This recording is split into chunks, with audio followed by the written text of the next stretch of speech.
Halo semuanya, jumpa lagi dengan saya Yuli Agnesia di mata kuliah Matematika Diskrit. Nah, di minggu ke-10 ini kita akan membahas satu topik penting di di Matematika Diskrit maksudnya, yaitu graf. Nah, di sesi 1 kita akan bahas graf bagian 1 ya, ada beberapa topik di graf bagian 1 ini. Karena kalau kita bahas semua topik dalam graf, dalam satu sesi itu tidak cukup waktunya gitu. Oke. Nah, ada beberapa referensi dalam pembuatan slide ini. Yang pertama adalah buku Linalni Munir dan yang kedua adalah buku Roset. Nah, adapun subtopik yang akan kita pelajari di sesi 1, yang pertama adalah sejarah graf, kemudian definisi graf, lalu jenis-jenis graf, kemudian contoh penerapan graf, dan yang terakhir istilah dasar dalam graf. Nah, istilah dasar dalam graf ini nanti ada beberapa ya, jadi cukup banyak gitu yang akan kita pelajari, beberapa istilah gitu. Oke, nah pertama, bagaimana sih sejarah graf itu muncul gitu ya?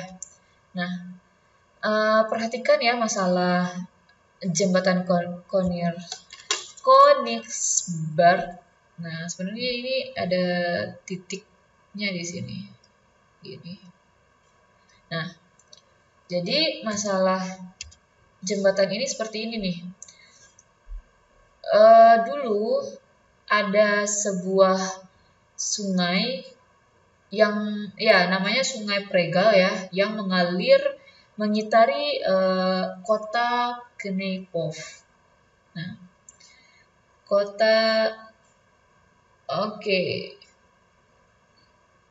ya, jadi kota ini tuh terletak di Jerman ya. Nah, jadi ini sungainya nih, ini sungai. Nah, sungai ini dia mengalir mengitari sebuah kota. Nah, jadi zaman dahulu itu dibuatlah jembatan. Nah, ini jembatannya untuk menghubungkan daratan yang dibatasi oleh si sungai. Nah, jadi ini ada daratan C ya di sini, ini ada daratan A, daratan B, daratan D gitu ya. Nah, jadi dihubungkan oleh kebetulan di sini ada 7 jembatan. 1, 2, 3, 4, 5, 6, 7. Nah, lalu ada pertanyaan, apakah bisa melalui setiap jembatan tepat sekali dan kembali lagi ke tempat semula. Jadi maksudnya tuh begini. Misal kita pertama kali berdiri di jembatan ini nih. Jadi posisi kita di jembatan 1 misalnya di sini.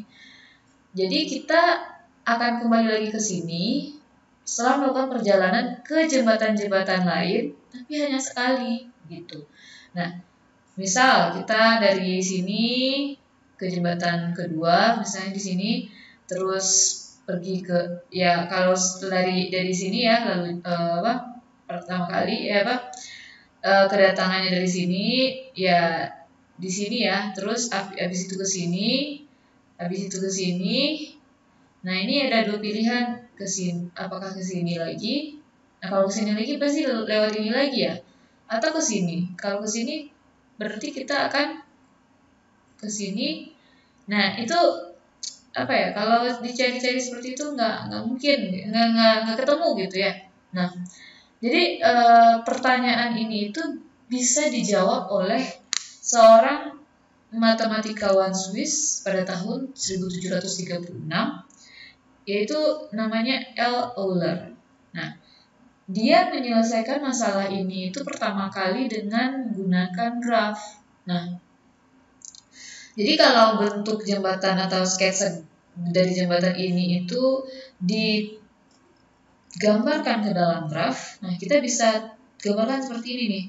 Titik C-nya si daratan C kita misalkan dengan titik C, lalu daratan A itu titik A, ini C ya, ini A, terus yang ini daratan B ini kita misalkan dengan titik B.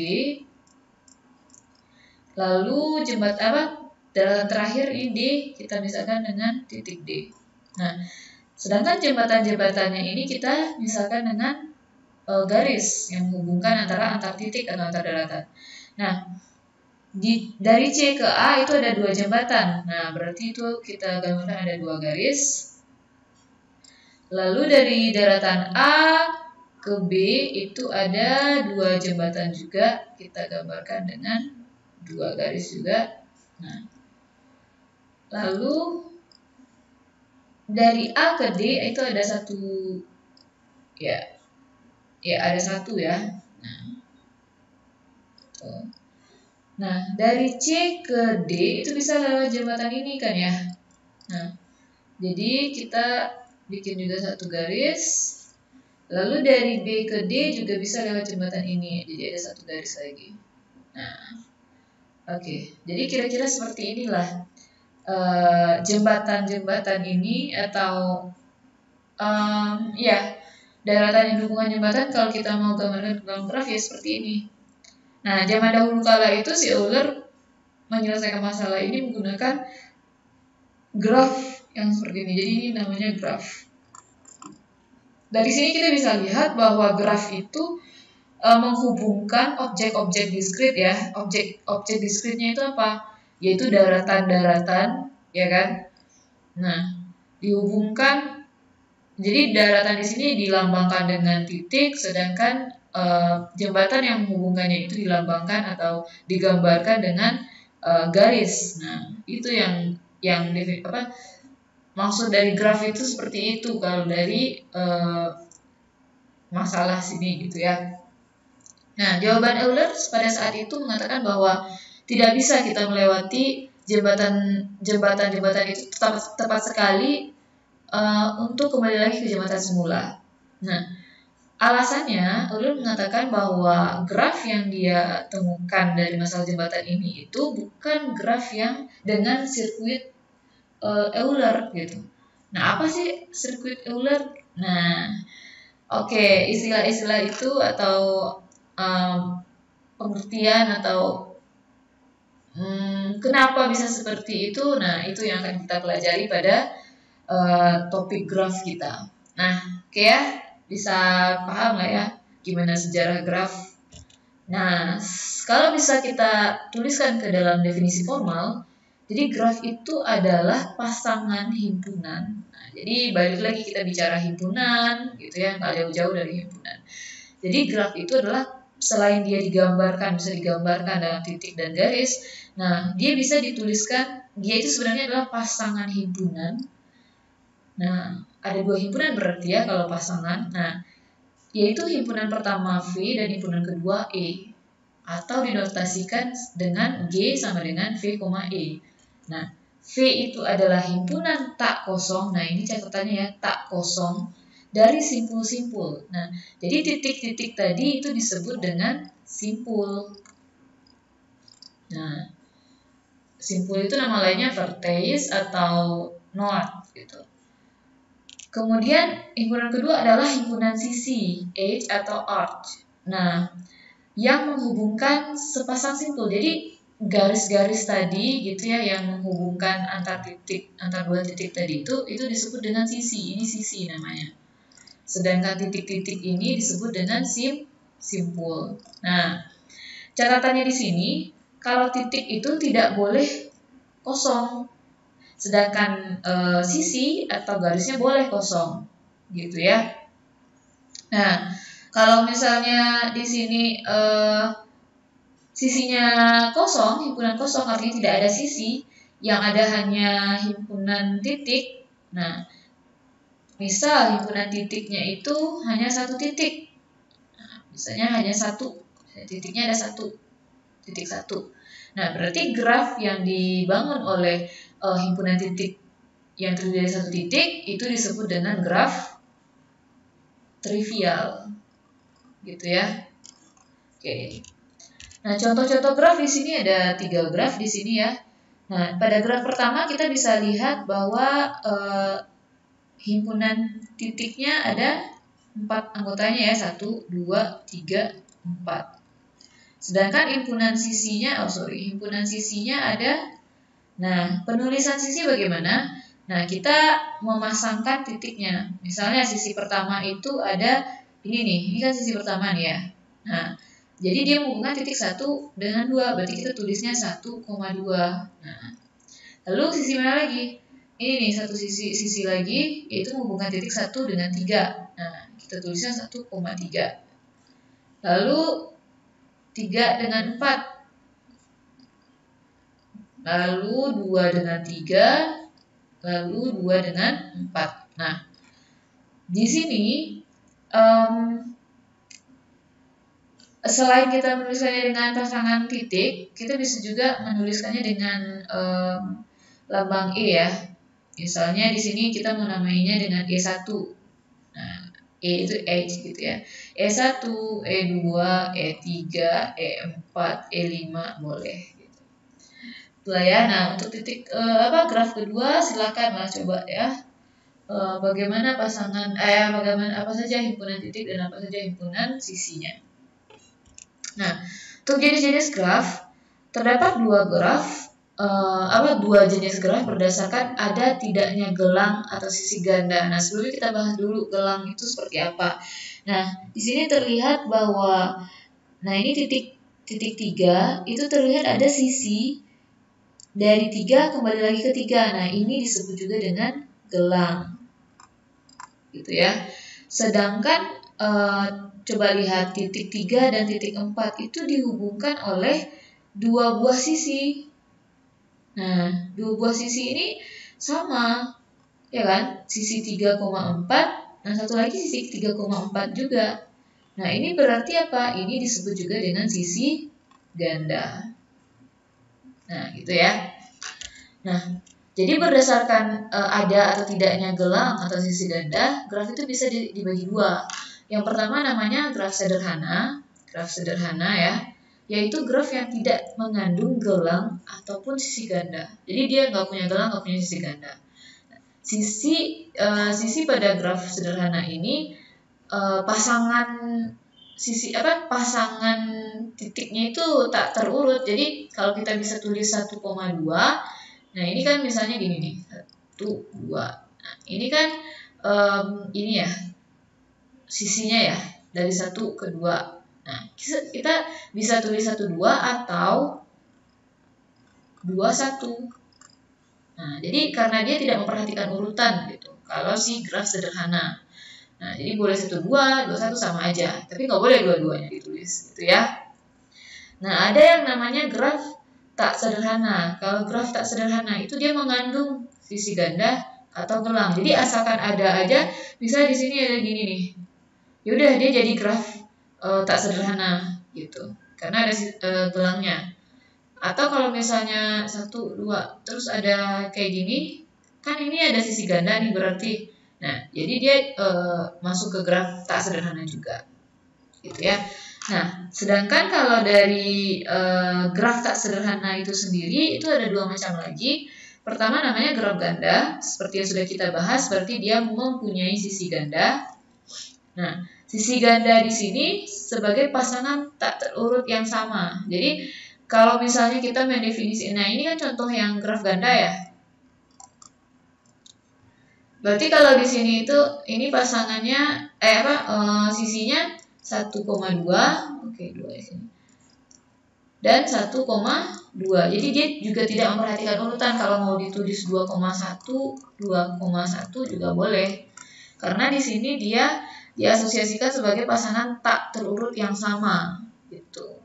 Jadi boleh ditulis 2,1 atau 1,2 gitu ya. Kemudian ada yang namanya graf semu. Kalau graf semu itu graf yang mengandung gelang. Nah, contohnya yang seperti ini ada gelangnya. Ada salah satu sisinya yang berupa gelang. Jadi di sini termasuk bila memiliki sisi ganda sekalipun. Jadi misal di sini kita kan graf ganda nih. Terus ada gelang di sini. Nah, jadi dia namanya bukan graf ganda lagi, tapi graf semu gitu. Jadi graf semu ini lebih umum dibanding graf ganda. Jadi kalau misalnya cuma ada sisi semu saja, gelang aja, nah dia namanya semu, graf semu. Tapi kalau misalnya ada sisi gandanya, ya dia tetap semu. Tapi misal nggak ada nih si gelang nggak ada. ya udah dia namanya ganda gitu ya. Ini ada beberapa contohnya sama seperti graf yang sebelumnya. Nah, kalau bisa dilihat, graf G1 ini adalah graf sederhana ya. Kenapa? Karena tidak ada sisi ganda pertama dan juga tidak ada gelang. Nah, sedangkan graf yang G2 ini terlihat bahwa dia punya sisi ganda di antara titik 1 dan 3 dan 3 dengan 4. Nah, ini sisi ganda nih. Sisi ganda. Nah, ini juga. Berarti ini apa? Graf tak sederhana. Tepatnya dia adalah graf ganda. Nah, G3 gimana? G3 selain dia punya sisi ganda, dia juga punya gelang. Nah, gelang itu loop ya. Gelang itu selain apa istilahnya gelang, dia juga punya istilah lain yaitu loop. Nah, ini gelangnya. Karena dia punya gelang, otomatis ini disebut juga dengan graf semu. Graf tak sederhana yang termasuk graf semunya. Nah, paham ya? Nah, berdasarkan orientasi arah pada sisi graf, nah graf itu juga bisa dibagi ke dalam dua jenis. Pertama yaitu graf tak berarah. Nah, graf tak berarah atau undirect graph. Nah, di sini sisi grafnya tidak mempunyai orientasi arah. Jadi, urutan pasangan simpul yang dihubungkan oleh sisi juga tidak diperhatikan karena tidak ada orientasi arahnya.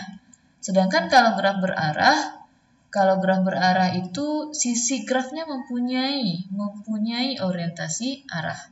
Jadi, karena dia mempunyai orientasi arah, sisi arahnya itu disebut dengan busur. Seringkali disebut dengan busur, biasanya disebut dengan busur ya. Kemudian urutan pasangan simpulnya diperhatikan. Jadi kalau 1,2 itu beda ya, tidak sama dengan 2,1. Nah, untuk graf berarah, gelang diperbolehkan, namun sisi ganda tidak. Itu gimana sih maksudnya? Nah, coba ya kita lihat. Oke, di sini ada satu lagi nih.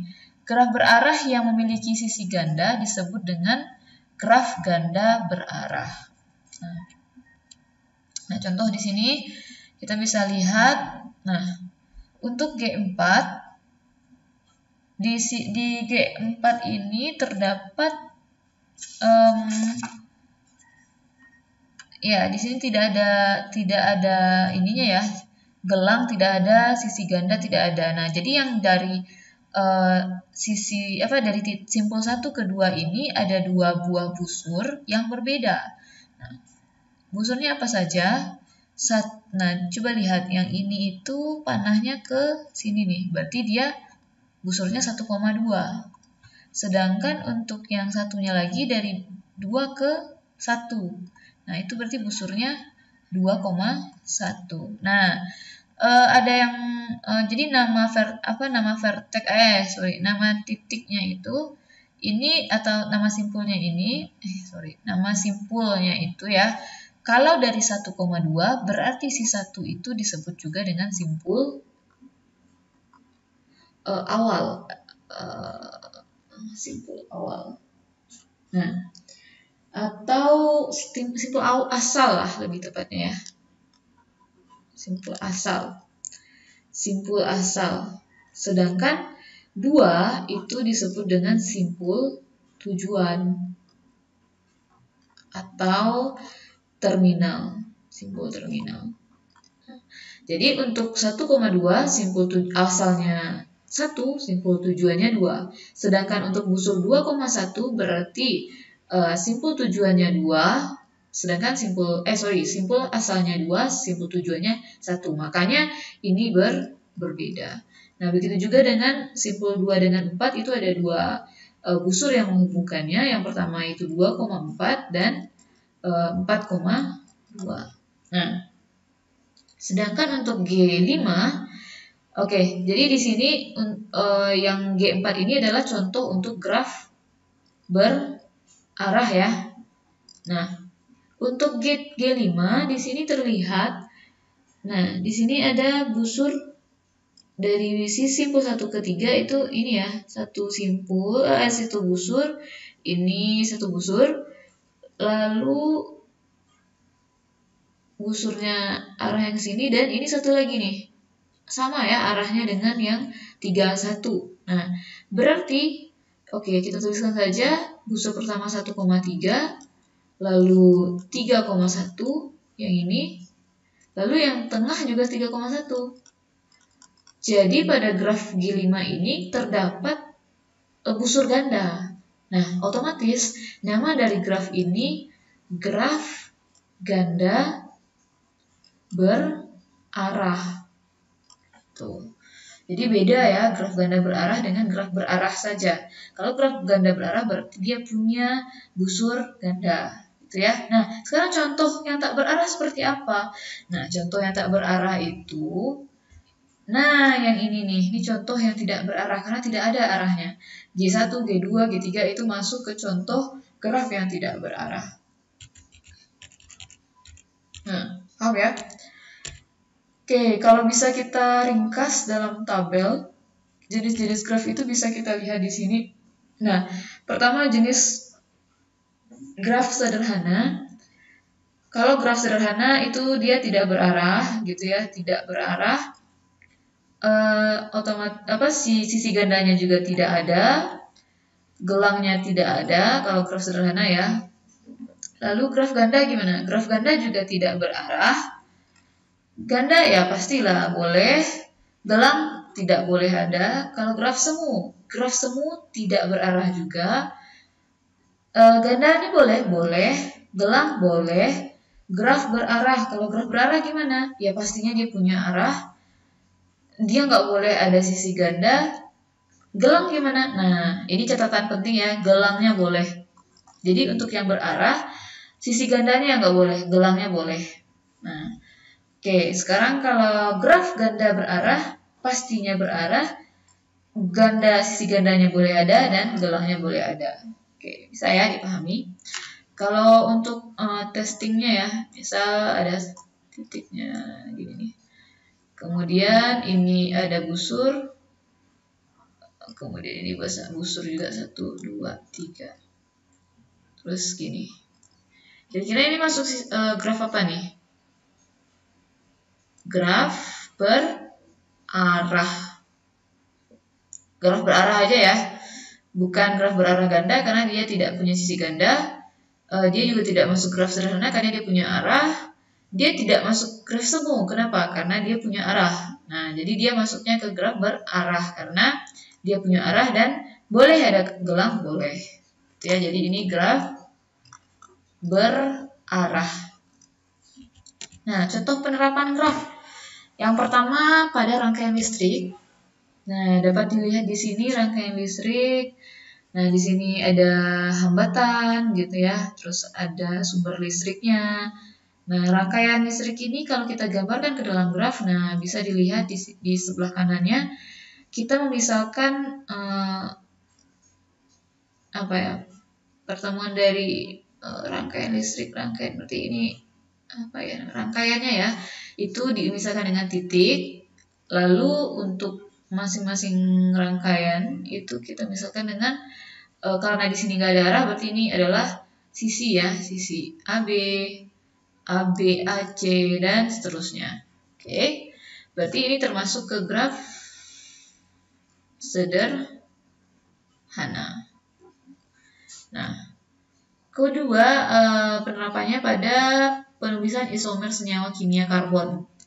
Nah, bisa dilihat di sini senyawa kimia karbon itu rumusnya sama ya, CnH N 2N gitu ya.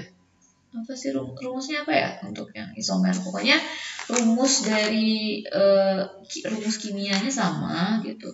Oh ya, CnH 2N plus N plus 2. Nah, jadi untuk setiap rumus kimia sama. Kalau di sini berarti N-nya 1. Berarti kan 2 kali 1 tambah 2. Di sini juga. Yang membedakan apa? Yang membedakan adalah pada bentuk ininya. Ikatan atom H dengan atom C-nya. ini atom C, ini atom H. Nah, jadi si apa namanya, rumus bangunnya itu apa ya namanya? Gambar ikatan antara atom C dengan atom H-nya ini bisa digambarkan ke dalam bentuk graf. Nah, contohnya di sini etana. Itu dia punya atom C-nya 2 ya, H-nya 6. Jadi untuk masing-masing atom itu dimisalkan dengan titik, berarti ini sebenarnya atom H gitu ya. Ini atom H. Nah, atom C ada tengah nih, C. Nah, untuk hubungan atau ikatan antara C dengan H atau antar atom itu dimisalkan dengan sisi. Nah, ini berarti sisi gitu lah ya. Nah, itu juga dengan propana. Dia punya 3 atom C dan 8 atom H. Bisa kita gambarkan juga ke dalam graf. Dan lagi-lagi ini disebut juga dengan graf masuk ke jenis graf sederhana karena dia tidak punya arah gitu dan tidak punya gelang ataupun sisi ganda. Nah, ketiga, rantai makanan. Nah, bisa dilihat di sini rantai makanan kenapa bisa kita gambar ke dalam graf, karena dia punya objek-objek diskrit yang saling berhubungan kan ya. Nah, jadi kalau mau digambarkan ke dalam graf bisa sekali. Kita misalkan objek-objek dari makhluk hidupnya ini dengan titik, ya kan? Nah, jadi di sini ada berapa titik nih atau berapa simpul nih? 1, 2, 3, 4, 5, 6, 7, 8 ya. 8 simpul. Nah, sisinya ada berapa? Hitung aja nih si tanda panah ini. Tanda panah ini kan artinya dia ini ya. Si sawi misalnya dimakan sama tikus, terus tikus dimakan sama elang. Nah, artinya proses makan-makan ini bisa kita nyatakan ke dalam sisi. Nah, silakan ya dicoba untuk menggambarkannya ke dalam graf sebagai latihan ya. Lalu yang keempat itu ada pengujian program. Nah, di sini kalau bisa dilihat ya. Kita punya program yang looping pastinya ya. Kita harus menuliskan X-nya itu. Jadi ketika X-nya itu tidak sama dengan 9999, maka kita mengerjakan perintah yang di dalam perintah while ini. Nah, kalau misalnya tidak sama dengan 9999, nah jika dia kecil dari 0, maka outputnya akan masukkan tidak boleh negatif katanya gitu. Namun kalau misalnya ternyata dia adalah bilangan positif, maka dia tulisnya seperti ini. Misalnya kita input 20. Nah, berarti dia bakal keluar nanti 20 tambah 10 yaitu 30. Nah, selain itu bagaimana kalau misalnya kita masukkan sama dengan 9999? Nah, berarti dia akan menuliskan bilangan yang kita inputkan. Nah, kalau kita gambarkan ke dalam bentuk graf ya seperti ini nih. Titik 1 itu melambangkan bilangan yang kita inputkan di awal, lalu dia masuk ke titik 2, apakah dia sama dengan 9999 atau tidak. Kalau sama, ya udah dia langsung ke titik 7. Kalau misalnya tidak sama, berarti dia ada 2 pilihan. Pilihan keempat itu berarti dia bilangan negatif ya, kecil dari 0. Pilihan kesininya itu dia besar dari 0. Kalau negatif, outputnya masukkan tidak boleh negatif gitu. Kalau dia positif, berarti dia akan outputnya nanti si bilangan yang kita inputkan ditambah dengan 10. Nah, pada akhirnya nanti keluarlah si 6 hasil dari pilihan yang ada 2 ini. Gitu. Jadi juga bisa ditulis digambarkan dalam graf ya, pengujian program. Nah, oke, selain ini masih banyak lagi ya contoh-contoh penerapan dari graf. Silahkan coba dibaca di buku-buku referensi. Oke, sekian sesi 1 ya untuk bagian pertama. Kita lanjutkan di sesi kedua. Itu ada istilah dasar dari graf. Sampai jumpa.